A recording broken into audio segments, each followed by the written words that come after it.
We're on almost very last part of this reading. Om Namo Bhagavate Vasudevaya. Om Namo Bhagavate Vasudevaya. Om Namo Bhagavate Vasudevaya. Mukam karoti vachalam pankum langhete gyam. Yat kripatamam vande Shri Gurun Deenatarinam Paramanandam Madhavam Shri Chaitanya Ishwaram. Anshakalpatarubhesya kripa sindhubhevacha patitanam pavanebhyo vaishnavebhyo namo namah. So we read about the do's for bhakti.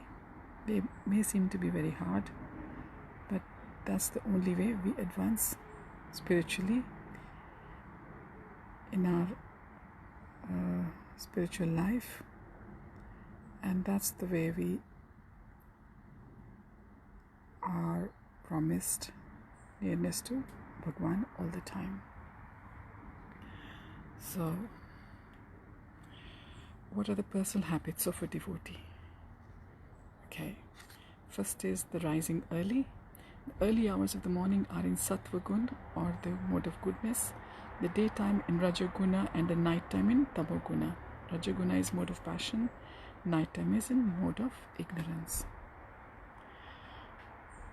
The hours before sunrise, and particularly the time ending about 1.5 hours before sunrise, is called the Brahma Muhurat. It is very conducive for spiritual practice.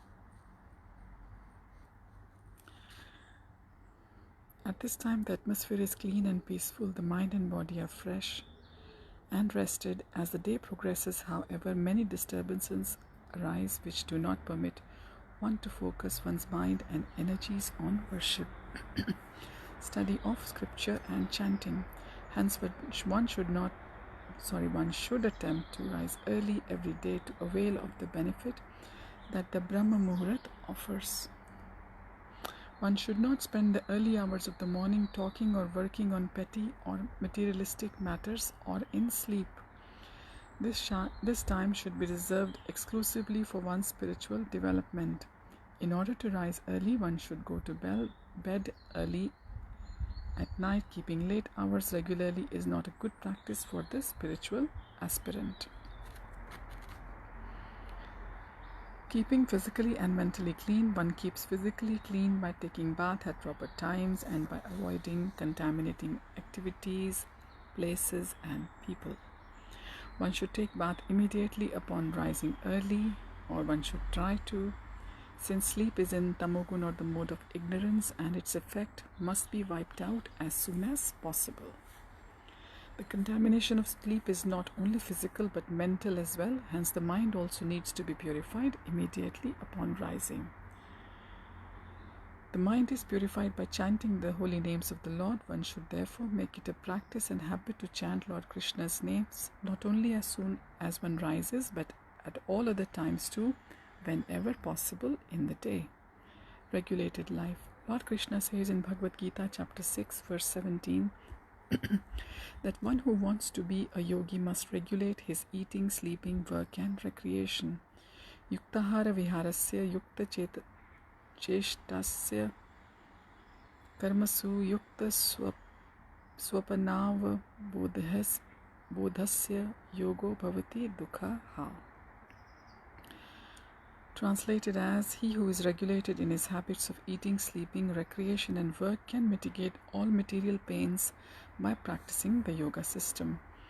Avoiding extremes, one should therefore lead a regulated and balanced life. One should eat at proper times, avoiding in-between snacking. One should eat wholesome sattvic food in the mode of goodness, avoiding commercial junk foods wherever possible. One should not overeat. In conclusion, one should eat to live rather than live to eat. A daily quota of 6.5 hours to 7 hours of sleep is quite sufficient. Human life is very precious and one should not waste these valuable moments in excessive sleep. But please take care how much sleep you need, because we all are different human beings and in different stage of life. So that is according to your body, but no more than 8 hours ever. Even up to 7 hours is enough. So as we grow older, 6 to 7 is more than enough. One's working hours should also be regulated. The goal of life is not one's business, office, domestic chores, or academic studies. While these things certainly have their place in life, they should not be the cause of the neglect of our spiritual life. So we should not neglect our spiritual life on the pretext of just taking care of the material life. Therefore, one should manage one's time in such a way that one has enough time and energy left for spiritual activities like attending the satsangs, chanting japa, ritna, reading Krishna conscious literature, and so on. In other words, one's spiritual needs are foremost and one's material life should be adjusted according to that and not vice versa. The 4 regulative principles declared in Bhagavatam, Srimad Bhagavatam, that religion stands on 4 pillars. The 4 pillars are mercy, austerity, cleanliness, and truthfulness. The 4 activities that directly violate these principles are: meat eating violates the person from being mercifulness. So the meat eating activity is related with the principle of dharma, which is violated is mercy upon eating the meat, and intoxication violates the principle of dharma, which is austerity. Wrong relationships or the illicit sex, that is the one which violates the principle of dharma, which is cleanliness. Gambling violates the principle of dharma, which is the truthfulness. So dharma stands on the 4 pillars, which are mercy, austerity, cleanliness, and truthfulness. That's why in Krishna consciousness we are told to abstain from these 4 activities: meat eating, intoxication, illicit sex or relationships outside the marriage, and gambling. These 4 activities are thus considered the pillars of sin. They are the cause of great misery and must be scrupulously avoided by all, and particularly by those seeking spiritual advancement. These 4 regulative principles are thus very important for the devotees of the Lord. So we'll read a little bit about these regulative principles a little bit. So no meat eating. Why? Because meat eating is cruel. Meat is a product of violence and cruelty and is thus against the principle of mercy. Violence breeds. Meat eaters are more prone to the violent mentality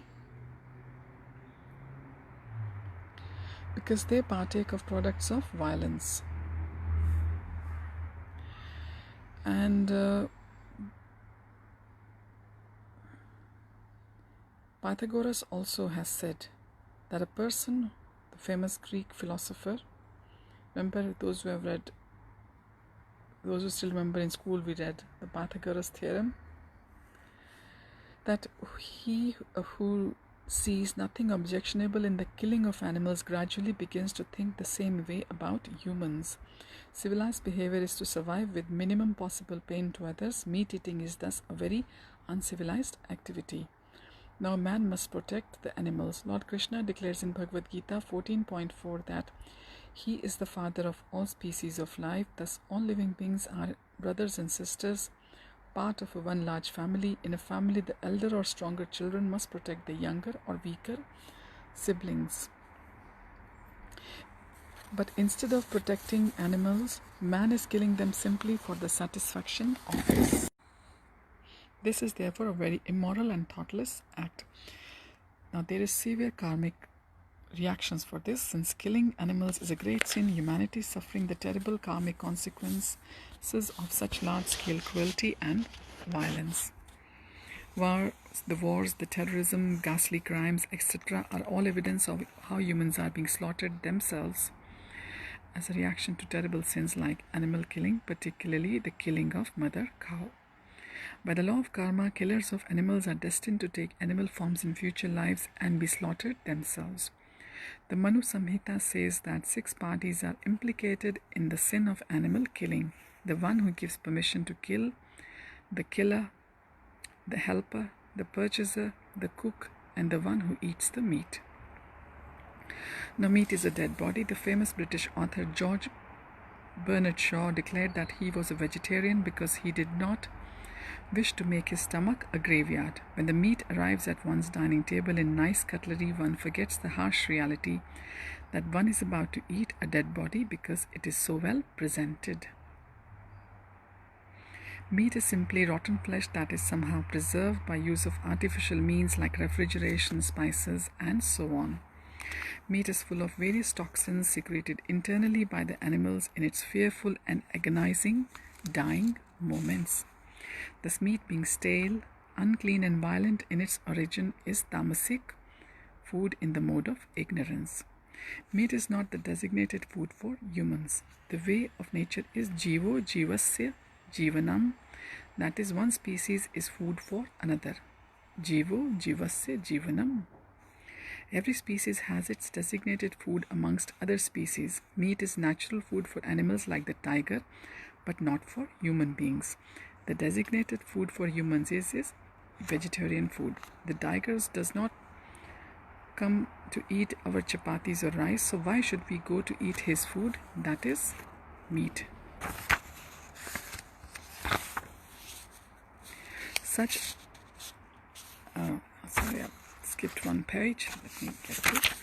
The human anatomy being very similar to that of a herbivore or an animal which survives on the grass is specially suited for a vegetarian diet. The carnivore or meat-eating animal has specific anatomical features that are not found in herbivores and humans. So, for example, the carnivore, the meat eater, has got claws. He's got sharp pointed front teeth to tear the flesh. He has no pores on skins. They perspire through the tongue to cool their body. The meat eater or carnivore has got much strong hydrochloric acid in the stomach to digest tough animal muscles and bone. And the carnivore animals, their intestinal tract is relatively short, so rapidly decaying meat can pass out of their body. Now the herbivore and the human beings, the animals which survive on the grass, and the human beings, that is us, we have got no claws, we have got no sharp pointed teeth or front teeth, both herbivore and human being. Both herbivore and human being, they don't perspire through the million pores on the skin. We perspire through our noses, and similarly the herbivore animals as well. The herbivore animals, their stomach acid is 20 times less strong than the meat-eating animals. Similar with the human beings. So human beings should not be eating meat because our stomach acid is not that strong. And the intestinal tract is relatively long in the human beings and the herbivore animals, the animals surviving on the plants and grass. Our intestinal tract, like the herbivores, is much longer, so the fruit and plants do not decay as rapidly, so can pass more slowly through our bodies. And the intestinal tract of the carnivore animals like tigers and other meat-eating animals, their intestinal tract is very short, so the meat rapidly decays and passes out of their bodies. So these are just some reasons for not eating or avoiding the meat. The conclusion is that meat eating, including fish and eggs, destroys spiritual consciousness and is thus to be avoided. The serious spiritual aspirant also gives up onion and garlic, because these are also associated as tamasic foods or in the mode of ignorance. Now the second regulation is no intoxication. An intoxicated person is out of touch with reality and lives in a false world. Living beings in this world are all intoxicated by the desire for sense gratification. This is all we long for, isn't it? In forgetfulness of Lord Krishna, artificial intoxicants therefore only serves to increase this forgetfulness further and take us towards the hellish conditions of life. Intoxicants make one incapable of performing any kind of austerity. Liquor, drugs, pan and pan masala, gutka, and even tea and coffee, the black tea and the coffee, the normal coffee which people drink, are intoxicants of various degrees and should be avoided where possible. And no illicit relationships. This means sex outside of marriage and regulated sex even within the married life. This is against the principles of cleanliness of physical and mental kind. Now, the bad relationships or the relationships out of the marriage makes one forget the goal of life and drags one down regressively into lower modes of consciousness. No gambling. Gambling destroys truthfulness. It creates greed and destroys peace of mind and ultimately ruins everything. Apart from the obvious meaning of the word gambling, also includes such activities as speculation on the stock market and high business ventures. Also included are such apparently innocent amusements as lottery tickets and games like horse racing and TV shows like You'll Love Kaun Banega Crorepati. Gambling makes one lazy and greedy because it creates a spirit of wanting something for nothing without honest work input. Devotees of the Lords therefore avoid all type of gambling activities. Now, avoid the association of non-devotees. This is one of the very important don'ts in spiritual life. Inasmuch as it is important to obtain association of devotees, it is important to avoid the association of non-devotees. Association with non-devotees may be, however, unavoidable for the professional or social reasons. In such cases, one should keep it to the minimum required for the sake of professional or social courtesy. One should not associate with the non-devotees to take pleasure in the things they take pleasure in. Remember the story of the monkey and the crocodile? Associate with non-devotees when necessary, but don't give your heart to them. The monkey said that I have left my heart, so let me go and get my heart, and he escaped from the crocodile's clutches. And also avoid mundane TV and cinema. The mass media headed by the TV and cinema has effectively done in a few decades that many centuries of history could not do. It has destroyed the spiritual culture and introduced in a very powerful way the modern materialistic culture of greed and power. TV kills all good qualities. No wonder it's called the idiot box, but you can use it for good ways as well. If you can watch good documentaries, and if you have to just keep some kind of limit on watching it.